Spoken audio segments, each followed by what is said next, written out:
Jadi waktu saya mau pulang, saya bilang sama keluarga di sana, tolong ditahan dulu karena saya ingin lihat wajah papa terakhir. Saya rela, udah nggak apa-apa, dikubur aja. Karena memang cita-cita saya ini bagaimana menjadi orang sukses, tidak hanya sukses dunia tapi sukses di akhirat. Buat yang sayang sama ayah ibu, jangan lupa like dan subscribe. Nyalakan juga lonceng notifikasinya untuk update video terbaru. Assalamualaikum warahmatullahi wabarakatuh. Sobat Silaturahim, bagaimana kabarnya hari ini? Tetap ya, harus memuliakan orang tua dimanapun, kapanpun berada. Dan alhamdulillah hari ini Sobat Silaturahim berkesempatan untuk main-main, berkunjung ke rumah kerabat kami, saudara kami yang pasti Sobat Silaturahim kalau misalnya suka nonton film action atau film laga ini pasti udah kenal banget dengan beliau, ya kan? Kalau kelihatan mungkin sosoknya, wah ini pria keras banget nih, ya kan, pria yang galak banget nih gitu. Tapi sebenarnya hari ini Sobat Silaturahim, Ridho dengan teman-teman dari Silaturahim Channel ini pengen ngobrol lebih jauh lagi bagaimana sih sebenarnya sosok daripada Bang Sofyan atau biasa kita kenal dengan Cuping Topan. Assalamualaikum warahmatullahi wabarakatuh. Sehat? Alhamdulillah. Masya Allah, ini luar biasa nih Bang ya, pengantin baru ceritanya nih. Alhamdulillah. Perjalanan demi perjalanan, tapi yang pasti satu hal yang kalau Ridho pribadi itu mengingat Bang Sofyan ini dari film The Raid. Wih, ngeri ya di situ ya. Keras, tegas ya kan, penuh emosional dan sebagainya. Tapi tadi sempat ngobrol-ngobrol di belakang bahwa sosok Bang Sofyan sendiri adalah sosok yang ternyata penuh kelembutan kalau berbicara tentang orang tua. Nih Bang, jadi mungkin buat Abang juga buat Sobat Silaturahim yang sudah selalu mengikuti channel dari Silaturahim Channel ini pasti tahu banget bahwa semua yang duduk di sini itu pasti membagikan kisahnya bersama dengan orang tuanya. Mungkin aku pengen banget nih Bang Sofyan juga bagi-bagi cerita ke Sobat Silaturahim yang lain. Bagaimana sih sosok Bang Sofyan dari kecil melewati perjalanannya bersama orang tuanya, boleh dong? Kok udah menghela nafas nih? Boleh Bang, insya Allah. Terima kasih. Saya itu latar belakang memang dari keluarga orang tua itu ekonomi menengah ke bawah. Papa saya itu beliau seorang guru, kepala sekolah SD, madrasah lah. Jadi setiap beberapa tahun sekali itu tugas selalu berpindah-pindah tempat. Pindah-pindah ya. Nah, sementara ibu saya itu seorang ibu rumah tangga biasa. Ibu yang dimana membesarkan kami, anak-anak kami dengan 7 orang anak. Itu dengan semangat perjuangan yang begitu luar biasa. Masya Allah. Ya Allah, saya ingat tuh waktu kecil itu kita kalau makan telur itu kan cuma satu telur kadang-kadang suka berantem. Dalam kondisi waktu itu tahun-tahun 90-an itu agak susah, agak sulit untuk mencari beras, mencari ikan. Jadi kalau di saat lagi nggak ada uang, itu telur satu dadar itu bisa dibagi 4. Bahkan Indomie pun juga itu satu dibagi 3. Allah. Karena saya punya 2 adik laki-laki kembar. Jadi bagaimanapun juga sebagai seorang kakak ya harus mengalah lah. Untuk demi adik-adik, untuk demi orang tua. Saya tuh kadang suka membuat ibu saya sering menangis. Allah. Kenapa tuh Bang? Kenapa ya? Karena ya masa remaja lah, kadang-kadang kita suka bandel juga. Bandel artinya ketika orang tua perintah itu agak lambat untuk kita langsung action. Tapi kalau di saat orang lain suruh perintah itu cepat sekali. Karena semua itu ada uang. Tapi ketika orang tua perintah kepada kita itu gerakan kita itu lambat. Tunggu nanti, itu selalu bahasa itu selalu muncul. Dan berjalannya waktu saya mulai makin sadar gitu, ya Allah ternyata selama ini mungkin ada yang salah gitu. Mungkin cara orang tua itu benar cara ngedidikannya kita gitu. Cuma sebagai anak itu kadang-kadang menafsirkan sesuatu itu tidak tepat pada porsinya gitu. Saya ini termasuk orang yang dulu bandel juga, saya suka curi barang-barang orang. Tapi saya kalau nyuri sesuatu itu bukan untuk pribadi saya. Allah. Kadang-kadang saya berbagi sama orang lain. Dan suatu kisah pernah di mana saya ditangkap. Jadi saya mencuri barang. Saya sama salah saudara sepupu saya Jadi saya bagian action. Maaf Bang, boleh tahu usia berapa pada saat itu? Itu masih, pokoknya masih SD lah. SD ya? Masih SD, mungkin sekitar 10 sampai 12 tahun lah. 10 sampai 12 tahun. Tapi kecil pun juga saya suka nyari uang sendiri. Saya tuh jarang sekali, pantang sekali minta uang sama orang tua. Kadang-kadang kalau misalkan saya lagi kepepet minta uang sama orang tua, tapi kalau orang tua nggak kasih, itu saya kunci di kamar, ngambek, itu kasur itu saya buntang-banting tuh. Pokoknya kalau setiap apa yang saya minta nggak dikasih sama orang tua, saya langsung masuk ke kamar, saya kunci kamar. Itu kasur dulu kan kalau di kampung tuh ada kasur yang terbuat dari papan itu tuh. Ya, dipan ya? Iya, dipan. Jadi saya buka kasurnya tuh, dipannya tuh saya Patah-patahin? patah-patahin. Habis itu saya dicubit sama ibu sampai biru-biru. Pokoknya hampir setiap minggu tuh lakukan begitu. Tapi ya apa ya, sebagai anak ya udahlah, nggak, saya pikir mungkin masih anak-anak kali ya. Nah, mulai SMP itu saya mulai sadar pelan-pelan. SMA itu udah mulai sadar gitu. Hanya saya berpikir, ya Allah, saya ingin membalas budi ibu saya, tapi saya nggak tahu gimana caranya, ya Allah. Akhirnya di waktu kecil pun saya nggak tahu ya, biasa kalau kumpul teman-teman itu kan kadang-kadang teman-teman suka nanya hobinya apa. Saya nggak tahu, mungkin entah itu secara spontan atau mungkin dari di bawah alam kesadaran saya bilang saya ingin jadi artis. Nah, itu spontan itu. Dan ternyata apa yang saya omongin dari kecil itu, ya Allah, itu diijabah 2006 2007. Nah, doa itu ternyata diijabah. Nah, mulai dari situlah. Tapi itu berawal dari memang saya dari kegagalan saya ketika saya kuliah. Karena saya ingin berbalas budi. Karena saya melihat ibu saya tuh kalau setiap malam itu kan bangun tengah malam. Kadang-kadang saya terbangun ke kamar mandi, saya lihat, ya Allah, bayangkan setiap malam ibu kerja sendiri dibantu sama kakak saya. Itu jam 2 malam tuh udah harus bangun, menyiapkan menu kue untuk buat jualan. Dulu ibu jualan kue? Iya, jualan di pantai gitu. Jadi jualannya di pelabuhan. Dan zaman dulu itu kendaraan agak susah. Jadi jarak dari rumah ke pantai itu cukup lumayan jauh, sekitar 1,5 kilo lah. Kalau bolak-balik kan, bolak-balik udah 3 kilo, berarti kurang lebih sekitar 6 kilo. Jadi kan 2 kali bolak-balik kita ke situ dengan tentengan barang ke pelabuhan. Itu sampai puluhan tahun. Bayangkan dari saya masih SD itu saya sampai saya SMA. Itu berarti bukan waktu yang cukup pendek bagi saya gitu. Akhirnya saya ingin membalas budi dengan cara ya, saya ingin hijrah, saya ingin keluar dari kota Makassar. Dulu saya sempat kuliah di Makassar. Ya Allah, saya ingin bahagiakan orang tua, keluarga, terutama ibu, karena selama ini ibu udah mendidik kita dengan susah payah, dengan perjuangannya, dengan banting tulang sana sini. Begitu juga dibantu sama ayah ya. Sebagai seorang anak, apalagi saya anak yang tertua, ya saya ingin keluar dalam artian bahwa saya ingin membalas budi kebaikan dengan keberhasilan saya, terlepas dari doa dari orang tua saya. Oke, berarti bisa dibilang di sini Bang, peran daripada ibu mungkin jauh lebih banyak ya dalam membesarkan Bang Sofyan, karena ayah kan berpindah-pindah tugasnya dan segala macam. Tapi ada nggak sih satu momen titik balik yang akhirnya benar-benar menyadarkan Bang Sofyan yang saya nggak bisa nih, yang tadi sebagai sosok selalu bikin nangis mamanya katanya, ya kan, ribut sama mamanya. Apa itu titik balik itu? Boleh nggak bagi cerita Bang? Dan titik balik adalah saya ingin menghadirkan ibu saya umroh, mama saya umroh. Pada saat itu? Ya, pada saat itu juga. Hanya saya bingung, ya Allah, ya Allah, saya ingin membahagiakan mama saya umroh. Tapi saya nggak tahu gimana caranya. Secara uang saya nggak punya, maksudnya pas-pasan lah untuk kehidupan sehari-hari saya. Karena kan bagaimanapun juga ketika saya dapat rezeki, saya selalu sisihkan harta saya, uang saya untuk keluarga. Selalu saya bantu keluarga setiap bulan, setiap minggu, setiap ibu saya minta saya kasih. Akhir 2018 saya dihadiahkan umroh, berangkat umroh lah sama Ibu Sylvia sama beberapa teman. Di saat itu juga saya berdoa sama Allah, ya Allah,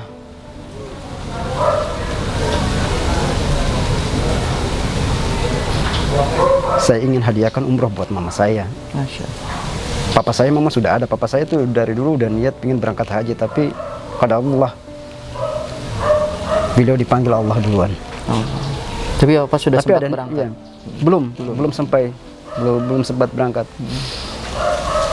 Saya berangkat umroh itu di bulan puasa. Saya minta sama Allah, ya Allah, pingin banget ya Allah, saya ingin hadiahkan mama saya untuk berangkat umroh. Tapi saya nggak tahu caranya gimana. Terus saya nanya, engkau ya Allah, engkau punya cara ya Allah. Saya mohon ya Allah. Dan alhamdulillah di bulan puasa itu saya minta sama Allah, berangkat bulan Maret, April itu alhamdulillah, bulan Oktober itu Allah ijabah doa saya. Allah ijabah doa saya.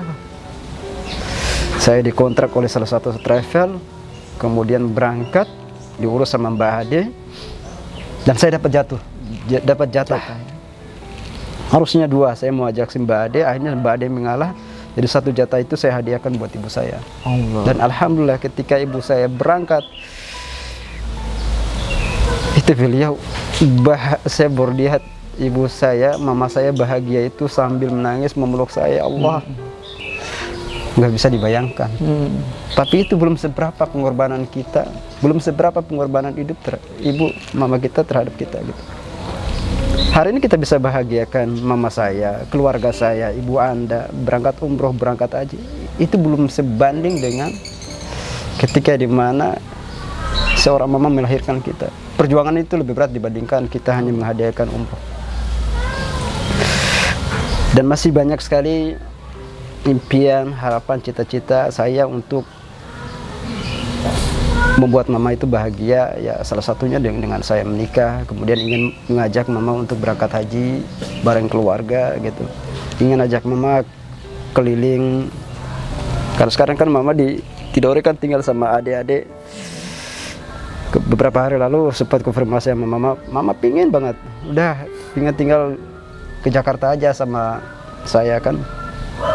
Cuma mama masih pikir juga cucu-cucu di kampung, ada anak yang paling bungsu di kampung.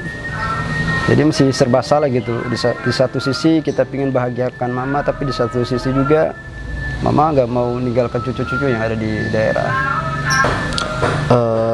Bang, ini kan tadi abang katakan bahwa segala kebahagiaan, bentuk kebahagiaan, kesenangan yang mungkin abang atau siapapun atau kita semua berikan kepada orang tua kita, ini tidak sebanding dengan rasa sakit seorang ibu ketika melahirkan anaknya. Tapi seorang ulama pun pernah katakan bahwa apapun yang sudah kita berikan kepada orang tua kita, bahkan tidak bisa seorang anak nih rasanya membentak orang tuanya, itu sakitnya itu melebihi, mungkin lebih sakit melahirkan, melebihi sakit apapun. Yang ingin Ridho tanyakan di sini dalam seperjalanan Bang Sofyan ya kan, karena tadi Bang Sofyan katakan bahwa ya sudah kita dengar juga bagaimana Bang Sofyan semasa kecil. Pernah nggak sih Bang membentak ibunya? Ada momen nggak sih? Boleh cerita nggak itu karena apa?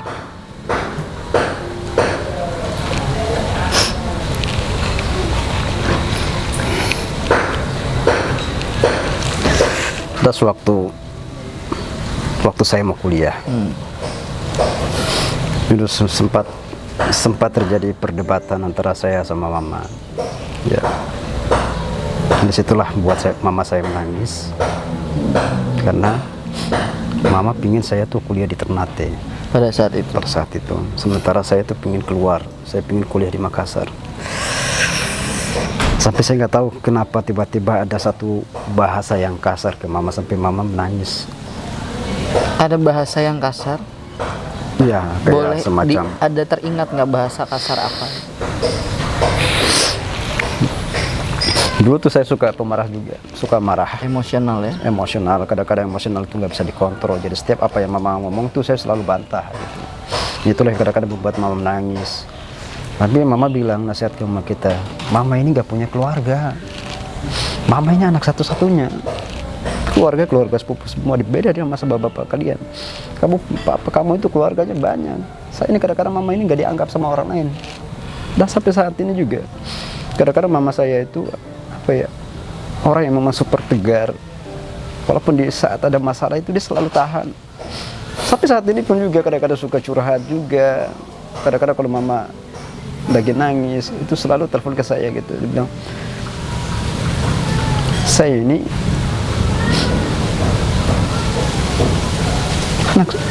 anak satu-satunya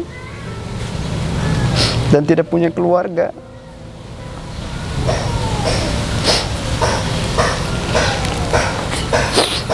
Itulah kenapa saya ingin keluar dari daerah.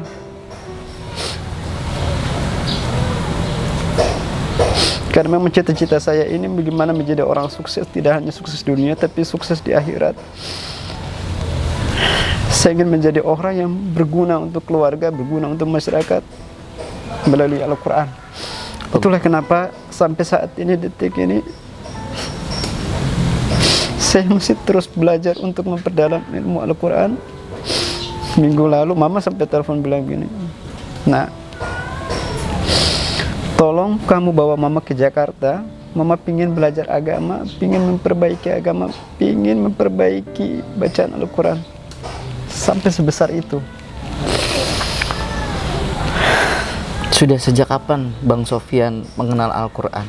Kalau boleh tahu sosok siapa yang awal mengajari, mendidik sampai Bang Sofyan tuh bisa memiliki tartil yang bisa dibilang subhanallah indah sekali gitu bacaannya. Boleh cerita nggak Bang? Saya mengenal Al-Quran memang sudah dari kecil, dimana diajarkan oleh keluarga dari papa, nenek, kakek, dan ibu saya itu orang yang memang gak sekolah, dasarnya gak sekolah. Beliau itu hanya tamatan dari SD. Tapi karena dengan semangat belajarnya beliau termasuk bagi saya itu orang yang memang sederhana tapi bijaksana. Banyak sekali petua-petua yang beliau sampaikan kepada saya dan sampai saat ini pun saya jalanin gitu. Karena saya berpikir begini, bahwa kita hidup ini kan cuma sekali, jadi harus berarti. Jangan pernah dengarkan kata-kata orang. Pokoknya apa yang kamu yakinin, jalanin aja, bismillah gitu. Meskipun ibu saya bukan seorang ahli agama, bukan. Orang baca Al-Quran aja masih hafal, kuliah, baca Al-Fatihah, masih surah-surah pendek aja. Kadang-kadang kalau mau sholat itu telepon, "Sofyan, ini mama mau sholat duha, baca surah apa?" Saya bilang, "Baca aja, mana yang mama bisa hafal, itu aja mama baca. Diulang-ulang aja, gak apa-apa." Ya udah, pokoknya kalau bisa baca, ada waktu belajar lagi, cari guru-guru di sana, teman-teman yang bisa sama-sama memberikan motivasi, belajar aja. Jangan pernah malu, meskipun di saat usia kita lagi tua, gak apa-apa. Al-Quran itu tidak ada batasnya. Siapapun yang ingin, dalam niatnya ingin belajar, maka belajar. Itu jangan pernah malu gitu. Nah, inilah yang kemudian memotivasi saya untuk membalas budi dengan cara, ya Allah, saya ingin hadiahkan almarhum papa saya, ingin hadiahkan ibu saya dengan melalui Al-Quran. Setiap bacaan Al-Quran. Setiap bacaan. Ada satu momen di mana waktu itu saya selalu bertentangan dengan ayah saya, papa saya. Papa tuh orang yang jarang sekali ngomong, selalu diam, jarang sekali ngomong.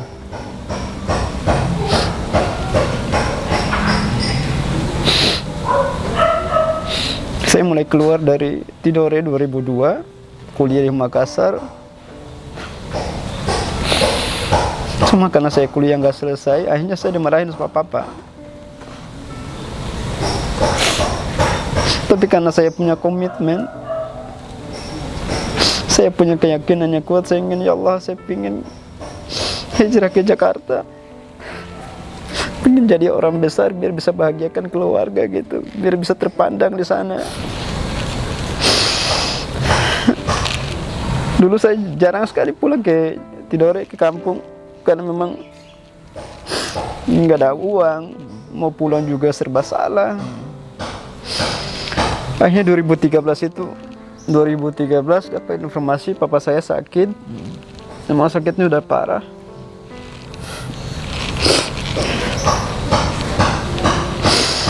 Saya masih di Jakarta waktu itu 2013. Pada saat almarhum papa meninggal itu saya nggak ada. Saya nggak ada di kampung. Saya lagi di satu daerah di daerah Kolaka, lagi temenin saudara angkat saya yang lagi sakit parah juga, lagi kemo juga, lagi kena kanker. Ya Allah, bingung saya, ya Allah, gimana caranya supaya saya bisa pulang nih, ya Allah.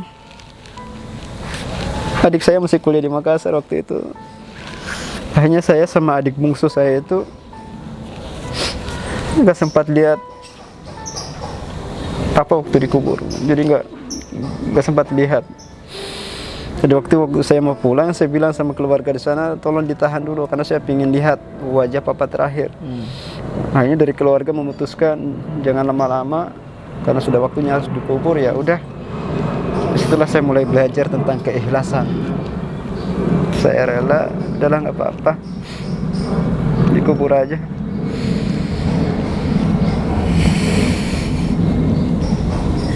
Disitulah momen terakhir di mana saya nggak bisa melihat keluarga saya, nggak bisa melihat papa saya sama adik yang bungsu.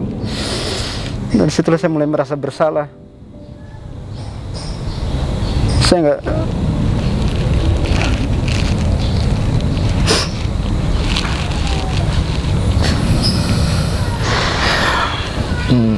nggak ada pesan-pesan terakhir, soalnya nggak ada pesan-pesan terakhir dari papa untuk saya.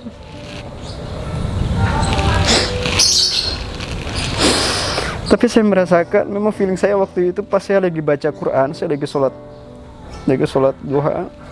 Kemudian saya buka lembaran mushaf, saya baca surah Yasin, lagi baca surah Yasin, lagi baca Al-Quran. Tiba-tiba dapat informasi telepon, papa udah nggak ada. Saya tuh kadang-kadang berpikir, ya Allah, saya tuh diajak keliling Indonesia, keliling kemana-mana, selalu hidup enak. Tapi pernahkah kita berpikir gimana orang tua kita, gimana keluarga kita? Mama itu orang yang tidak pernah putus mendoakan anaknya untuk berhasil, sukses. Buat yang sayang sama ayah ibu, jangan lupa like, share, komen, dan subscribe. Nyalakan juga lonceng notifikasinya untuk update video terbaru.